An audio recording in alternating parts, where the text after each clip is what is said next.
So I meet people from all walks of life with all, different beliefs, values, perceptions. And it's great because, you're always learning something new. Even as a trainer, you are learning something new.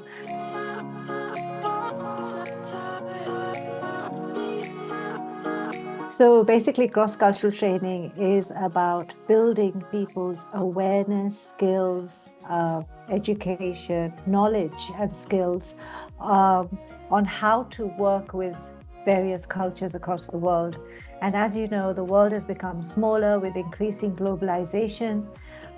We need to work with other cultures. Many times we go into corporates and they're working with various countries.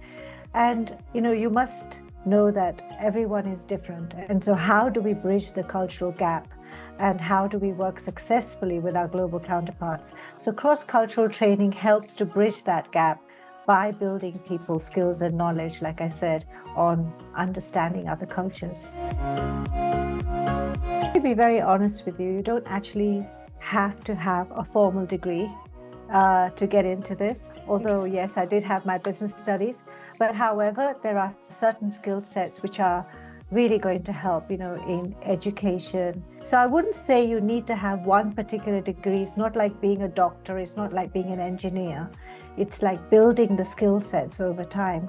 And, English would be a great one to have as well, because most of the training is done in English. Various universities around the world which offer intercultural training programs, they offer intercultural communication programs, which will definitely help.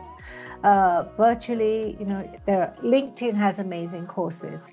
And there's Coursera has intercultural training programs as well. These are, will give you the certifications that you require. There is an organization, a very big intercultural organization called SIETER, SIETER, which is the Society for International Education Training, Intercultural Training and Research.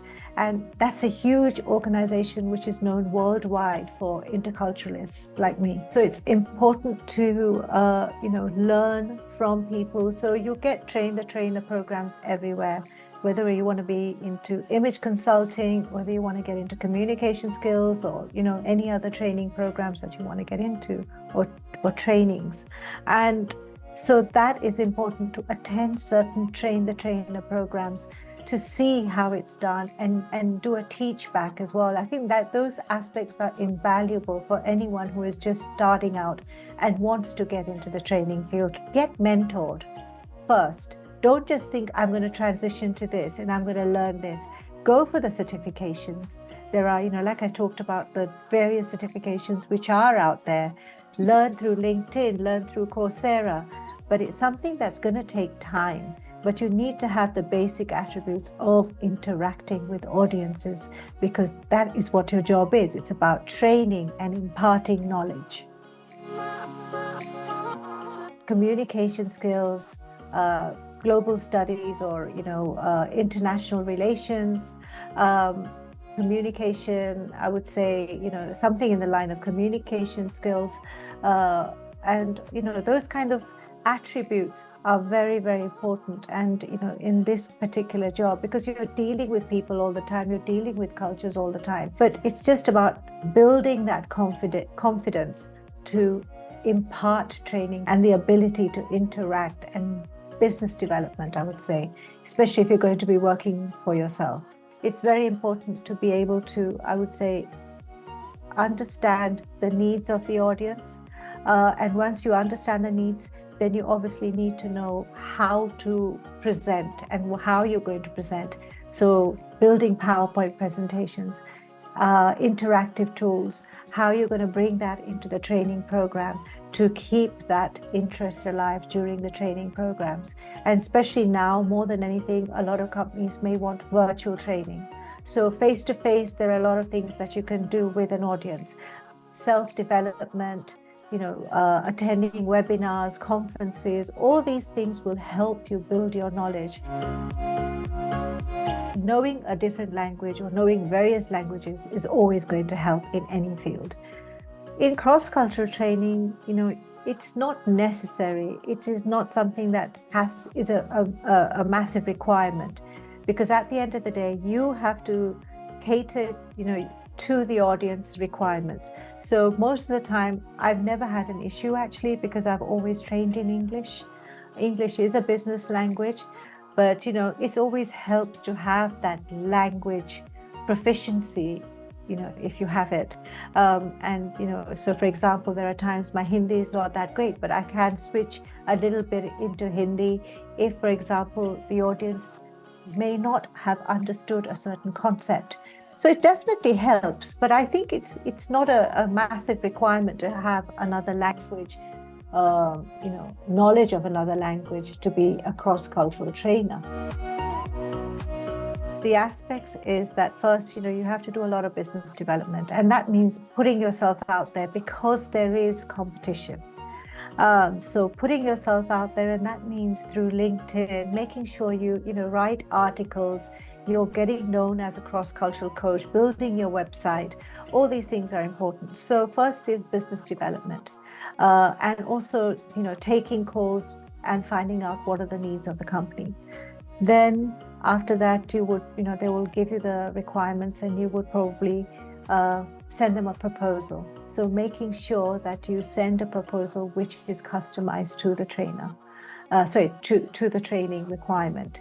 So once you build that proposal and then you send it off, and obviously you have to put in the duration, the dates, and you have to be a good organizer basically.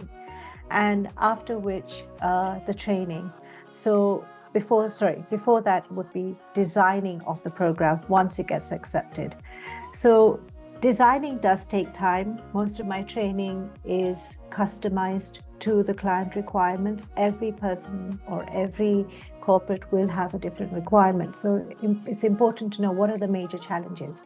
Building that training module, the presentation, seeing how you could make it interactive, what are the kind of exercises, role plays, case studies you will build around that training.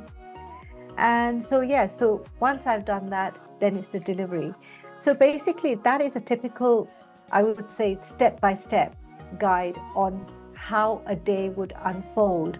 As I am self-employed, it's important to have that work-life balance as well. And I definitely believe in having that work-life balance. But if you are starting out and you want to get into this field, it's very important that you do work full-time and find out, when you work, say, with the L&D, the learning and development team of an organization, and if it's a multinational, a company which is working with various global cultures, you're bound to come across a situation where you are working with various cultures, and so is the employees' need and requirement is therefore cross-cultural training. Once you're working with an L&D team or in the HR function, it's important to understand that what are the various programs which are offered and how they are delivered.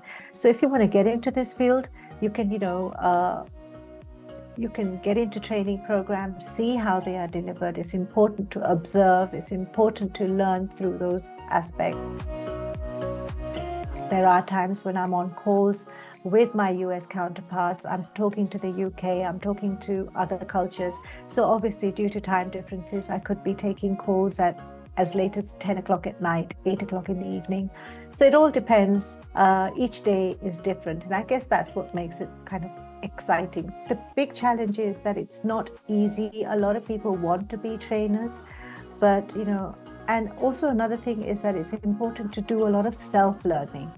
And what sets you apart? You obviously have to look the part, you have to communicate, you have to also be able to build your knowledge over time, because don't think that just because I've learned this, that's the end of that. The world is changing, culture is changing, the world is getting smaller. If you compare it to what India was like 15 years ago, it's very different now. But you've had to go with the times and learn new aspects along the way. Another thing is that, you may not be getting the pay packet that you're looking for initially. The salaries are much lower. But I always say that you have to start from somewhere and build that. If you are good, if you stand apart, you can build that over time. So you also have to have a lot of patience as well to build that business. Don't think that, oh, I want to do this, but I'm not getting paid enough. It does take time. When you asked me 10 years ago, people did not have that much knowledge of cross-cultural training, or they said, oh, it's way down the list, we don't need it.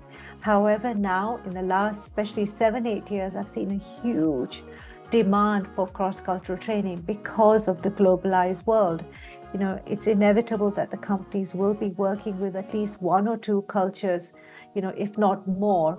And how do we interact? How do we interact with, say, someone in France? How do we overcome communication gaps? How do we overcome, things about how do we negotiate, for example, with another culture? A lot of you will be working in a company first. It's difficult to just be a cross-cultural trainer straight away. So when you're working with, say, for example, the training department of a company, it can range from anything from 20,000 to a month to it can go up to 45, 50,000 a month. But then again, everything differs. If you are self-employed, you charge per program, you can charge per day, you can charge per hour. So it all depends on the kind of experience that you have. So right now, don't look for money, although I kind of gave you a ballpark figure, but build that skill set that you have.